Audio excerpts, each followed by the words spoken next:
On a souvent tendance à imaginer le remplacement des emplois par l'intelligence artificielle comme un truc de science-fiction, quelque chose qui arrivera un jour plus tard. Eh bien, la vérité, c'est que le futur, c'est maintenant. La machine est déjà là et cette révolution est en train de se dérouler juste sous nos yeux. Voilà, cette citation, elle dit tout. Ce n'est pas une vague prédiction pour 2050, non, c'est un constat bien réel sur le monde d'aujourd'hui. Ça donne vraiment le ton de ce qui est en train de se passer, souvent en silence, pendant qu'on continue de penser qu'on est encore les seuls maîtres à bord. Alors, entrons dans le vif du sujet. Ici, on ne va pas parler de projets pilotes ou de concepts futuristes, mais de faits, de choses qui existent déjà. Le remplacement a bel et bien commencé. Prenons des exemples très concrets. Ce ne sont pas des prototypes en labo, ce sont des services qui tournent à plein régime. Aux États-Unis, Waymo, c'est plus de 50 000 courses en taxi, sans personne au volant, chaque semaine. Dans les aéroports, comme à Paris ou Lyon, ce sont des robots qui garent les voitures. Et au Québec, ce sont des machines qui grimpent sur les pylônes pour réparer des lignes à haute tension. On est bien loin de la science-fiction. Et ce chiffre, 750 000, il illustre parfaitement l'échelle du phénomène. C'est le nombre de robots qui travaillent déjà aujourd'hui dans les entrepôts d'Amazon. Ils sont là, aux côtés des employés humains, à déplacer, trier, scanner. Et l'objectif, c'est d'atteindre le million. C'est tout simplement une transformation industrielle massive. Bon, maintenant qu'on a vu que tout ça est bien réel, la question c'est qui est touché en premier? Quels sont les métiers qui se retrouvent, disons, en première ligne face à cette vague d'automatisation?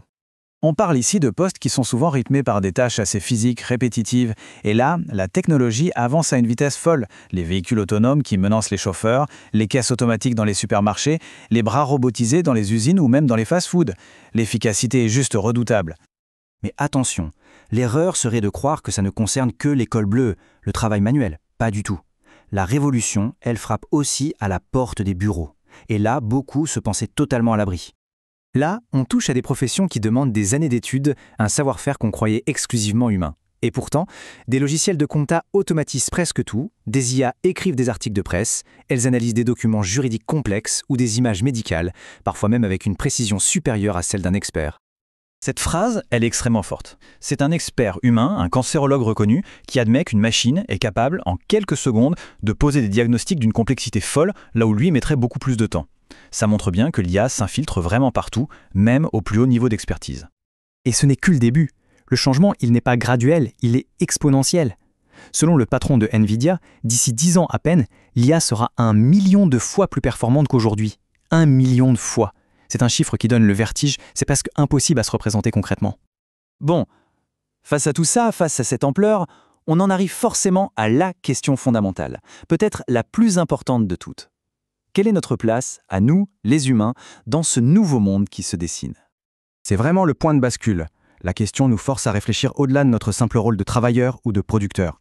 Quand une machine peut créer, analyser, raisonner et même simuler l'empathie, qu'est-ce qui fait de nous des êtres irréemplaçables? Qu'est-ce qui nous reste? Ok, on a posé le décor. Ça peut sembler un peu inquiétant, c'est vrai. Mais le but n'est pas du tout d'être alarmiste, au contraire. Le but, c'est de comprendre pour pouvoir anticiper.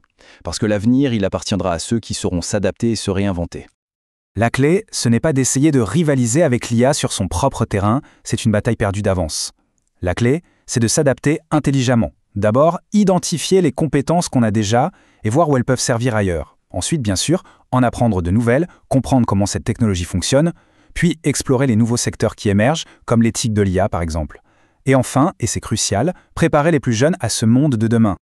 Et voici la réponse à notre grande question. Voilà ce qui nous reste. Ce sont ces capacités que, pour l'instant, l'IA est incapable de reproduire.